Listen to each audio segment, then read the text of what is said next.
Valparaiso, and it seems as you was in a tremendous mood. Where do you get the energy from? I've always had a lot of energy, and it's no problem for me to enjoy myself because I like to sing, you know. I like to sing and I like to dance, and if the crowd, we were speaking amongst ourselves, we think that the audience here in Denmark is even more enthusiastic this time than last time. So it makes it very easy to enjoy the evening, for me I mean, because obviously sometimes if you play in a hall and maybe the sound is not so good or the public is a little quiet, then you have to work really hard. But so far the two concerts in Denmark, it's been no work, it's been a total pleasure. Yes, it's physical, of course, and when I finish the show, yes, of course I'm tired. But I play a lot of tennis, and I think this has given me more stamina.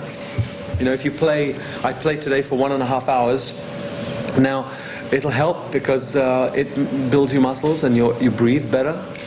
So maybe that's what you noticed. Do you have any time at all to have a normal private life, being such a big star? Not on tour.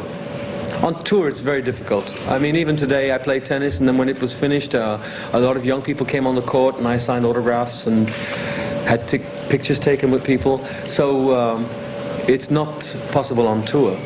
But I take my privacy when I go home. My private life is important to me when I go home, so when the gate closes, I don't see anybody.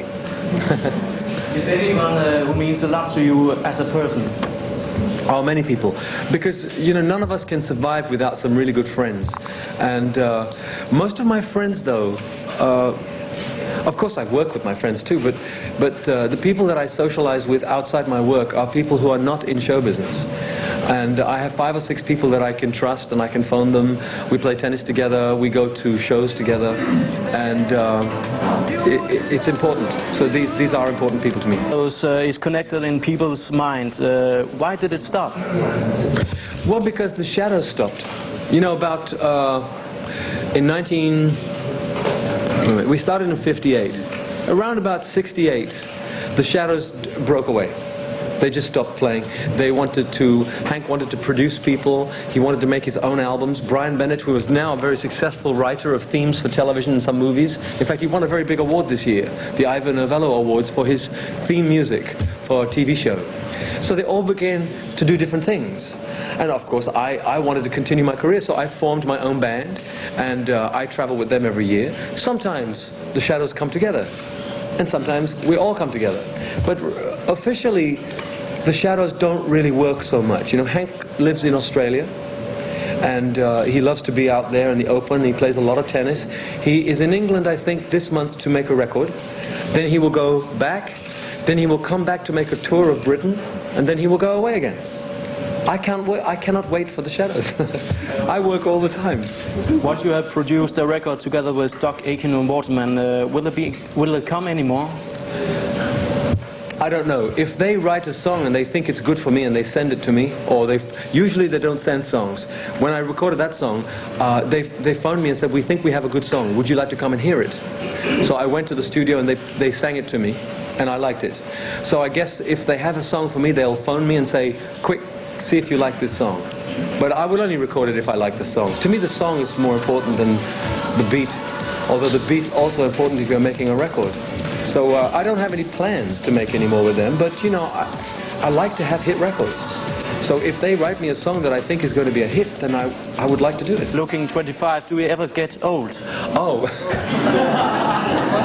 Well, how we look, you know, has nothing to do with what we are, and what I am is old.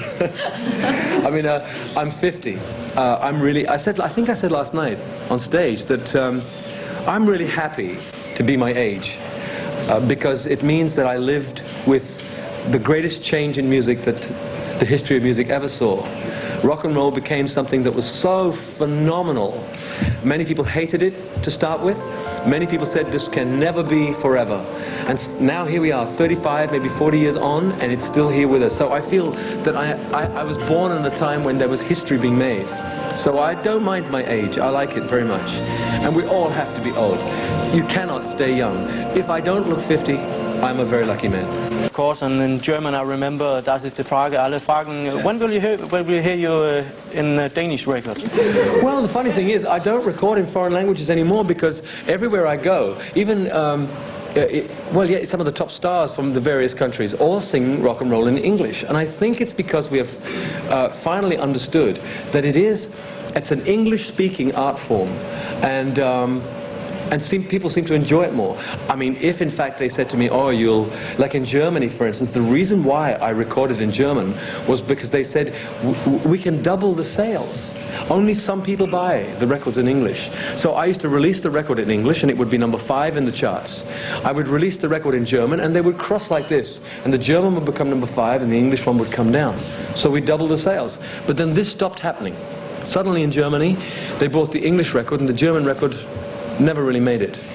So I thought, well, okay, it's no need anymore. I'll only record in English. But who knows? Maybe one day there'll be a reason to do it. I don't think it'd be very easy, though.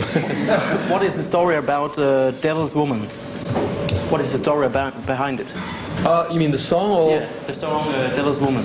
Well, I mean, it's just a song written by Terry Britten, and he wrote, to me, a very unusual song, because you don't often hear about songs that are like a story about a man who goes to the occult and is made frightened by it. He fears it. And although his song I thought was very good, it was not very positive. It didn't make any statements. So I changed some of the lyrics so that it became a warning. In fact, I mention every night on stage that there is one girl now in Melbourne, just one girl that I know of, who heard the lyrics, heard the words of Devil Woman, and it stopped her going to the occult, to, devil worship and things. And that makes me very happy. So the song has become important to me because I know that even a rock and roll song like Devil Woman can be used by God to prevent danger in someone's life. As I said, I only know of this one girl, but maybe there are others I don't know. So it's a fantastic encouragement to me to know that even a rock and roll song like that, if I care for it, God can use it.